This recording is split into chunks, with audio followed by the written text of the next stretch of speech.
Thank you, Professor Elwood, for your nice introductions. Bismillahirrahmanirrahim.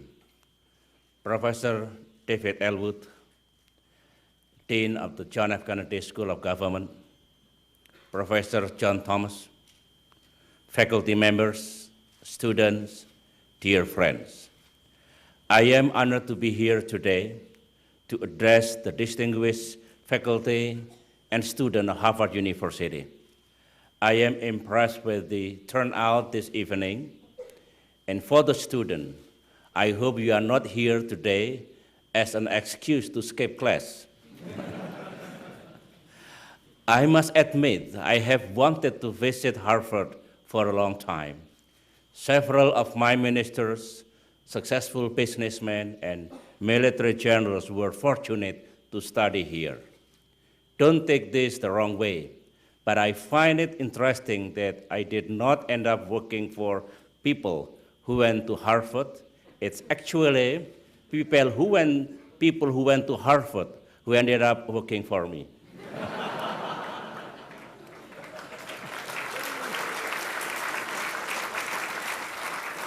I am proud that my son, Captain Agus, was able to join this prestigious Harvard program. So now, other than being a loyal soldier in the Indonesian Army, he is also another Harvard student working for me.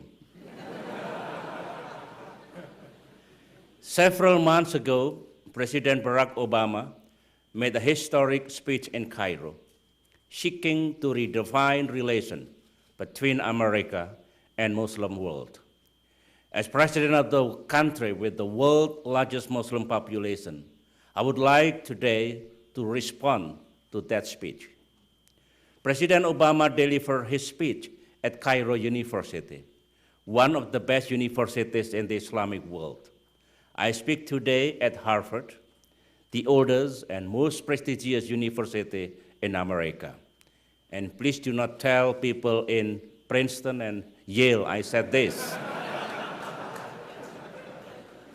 But our objective is the same, to take a hard look at relations between the West and the Islamic world and to chart a new course forward.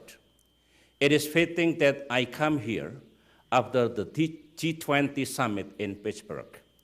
For to me, the G20 is one manifestation of the change taking place in global politics.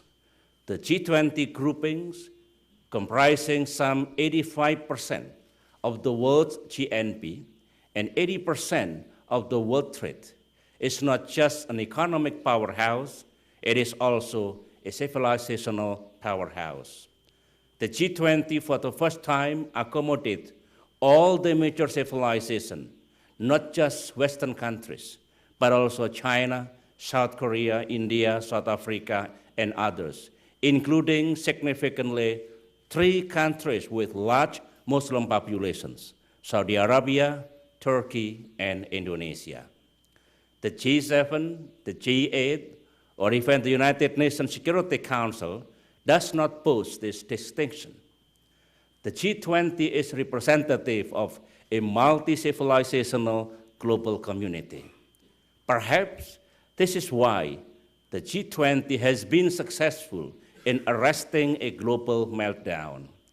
The swift and coordinated actions of G20 economies have started the stabilization of our financial systems and restored confidence, prompting today's early sign of modest economic recovery. We are very pleased that at the close of Pittsburgh, the G20 has been institutionalized and looks set to be the premier forum for international economic cooperation. This comes not a moment too soon, for the world civilization should be properly represented in one defining forum. Civilization. They at once define us and divide us. Is harmony between our civilization truly elusive, so out of reach? Can we just not get along? 60 years ago, I should say 16 years ago, the late Samuel Huntington, a son of this university, published an essay proposing that after the Cold War, civilizations, regions, and cultures would become the defining feature of international relations and would constitute the primary cause of conflicts between and within nations. To me, the term clash of civilization itself is counterproductive. If they hear it often enough, some people may think that the word is such and accept it as reality.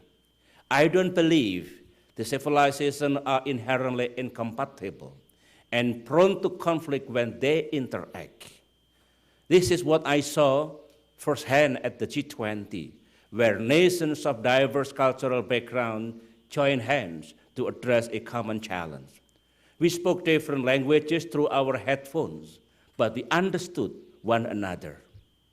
Huntington sought to understand post-Cold War fault lines and warned us of potential turbulence. This is not a trivial reminder. Civilization issues arrive in modern politics. As policymakers, our job is to prevent such prognosis from